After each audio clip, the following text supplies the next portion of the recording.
Assalamualaikum warahmatullahi wabarakatuh. Salam dan bahagia. Perkenalkan, saya Nyai Cintang, calon guru penggerak angkatan 11 Kabupaten Banyumas. Pada kesempatan ini, saya akan memaparkan tugas demonstrasi kontekstual modul 1.3 visi guru penggerak. Untuk merumuskan visi guru penggerak, kita dapat menggunakan pendekatan inquiry apresiatif. Pendekatan ini bertujuan untuk mengenali aspek positif yang sudah ada di sekolah dan mencari solusi untuk mempertahankannya, serta merancang strategi untuk mencapai perubahan yang lebih baik. Agar dapat menerapkan pendekatan inquiry apresiatif, maka langkah yang dapat dilakukan adalah dengan menggunakan metode Bagja.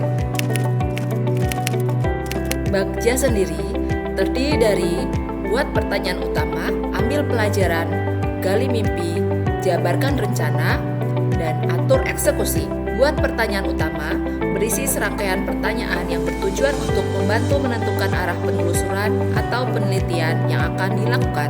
Ambil pelajaran, berisi serangkaian pertanyaan yang bertujuan untuk memandu bagaimana pengalaman positif dari individu atau kelompok ataupun komunitas lain yang nantinya akan kita jadikan sebagai pembelajaran. Gali mimpi berupa narasi keadaan ideal jika prakarsa perubahan telah terwujud. Jabarkan rencana, mengidentifikasi tindakan-tindakan yang akan dilakukan. Atur eksekusi, membantu transformasi rencana menjadi nyata. Berikut ini adalah visi guru penggerak yang telah saya buat. Untuk mewujudkan visi tersebut, maka saya membuat prakarsa perubahan, yaitu mewujudkan zona dan pembiasaan literasi untuk mengembangkan kemampuan bernalar kritis siswa. Adapun tahapan Bagja yang telah saya buat adalah yang pertama, buat pertanyaan utama. Pertanyaannya adalah, mengapa kita perlu mewujudkan zona dan pembiasaan literasi di kelas? Bagaimana mewujudkan zona dan pembiasaan literasi di kelas? Dan apa yang harus saya lakukan agar zona dan pembiasaan literasi dapat mengembangkan kemampuan bernalar kritis? Sedangkan tindakan atau penyelidikannya antara lain berdialog dengan kepala sekolah dan rekan sejawat untuk bertukar pikiran tentang urgensi zona dan pembiasaan literasi di sekolah, membaca literatur mengenai kegiatan-kegiatan pembiasaan yang dapat mengembangkan kemampuan bernalar kritis. Yang kedua, ambil pelajaran. Pertanyaannya adalah, apa pengalaman menyenangkan yang berhasil yang pernah dialami guru saat membuat zona dan pembiasaan literasi di kelas? Apa saja buku bacaan yang disukai anak selama ini?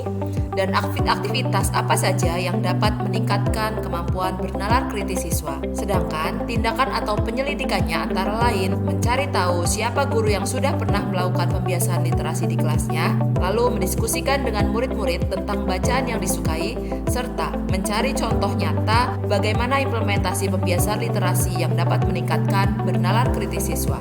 Yang ketiga, gali mimpi. Pertanyaannya adalah, apa saja kegiatan yang dapat dilakukan di zona literasi kelas?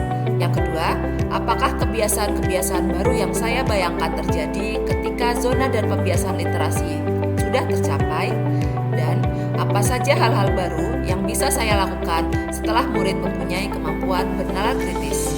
Sedangkan tindakan atau penyelidikannya antara lain menanyakan pendapat setiap anggota kelas tentang pendapat dan harapan mereka, lalu membuat kegiatan pembiasaan berupa membaca 10 menit sebelum pembelajaran dengan memanfaatkan zona literasi yang berupa sudut baca, papan literasi, dan mading sekolah. Langkah keempat, jabarkan rencana. Pertanyaannya adalah, apa langkah-langkah untuk menyiapkan zona dan pembiasaan literasi yang diimpikan? Berapa lama target untuk menyiapkan zona dan pembiasaan literasi? Dan bagaimana pembiasaan literasi agar dapat meningkatkan kemampuan bernalar kritis.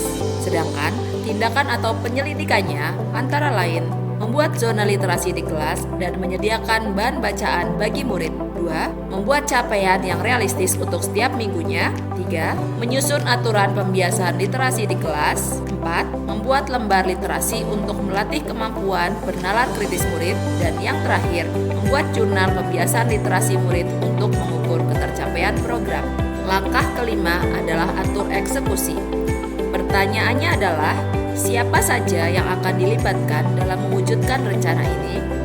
Apa saja peran yang dibutuhkan dan siapa yang mengisi peran tersebut? Siapa yang bertanggung jawab memonitor agar zona dan pembiasan literasi dapat meningkatkan kemampuan berpikir kritis murid, serta kapan zona dan pembiasan literasi ini dapat dimulai. Sedangkan tindakan atau penyelidikannya antara lain, guru dan siswa akan terlibat langsung pada zona dan pembiasaan literasi ini. 2. Menentukan koordinator pembiasaan literasi di kelas. 3. Guru bertanggung jawab memonitor dan mendokumentasikan pada jurnal pembiasaan literasi murid, serta guru dan murid dapat memulai zona pembiasaan literasi ini pada minggu pertama bulan Agustus. Demikianlah sahabat Merdeka Belajar video pada kesempatan kali ini. Mudah-mudahan ini menginspirasi. Wassalamualaikum warahmatullahi wabarakatuh.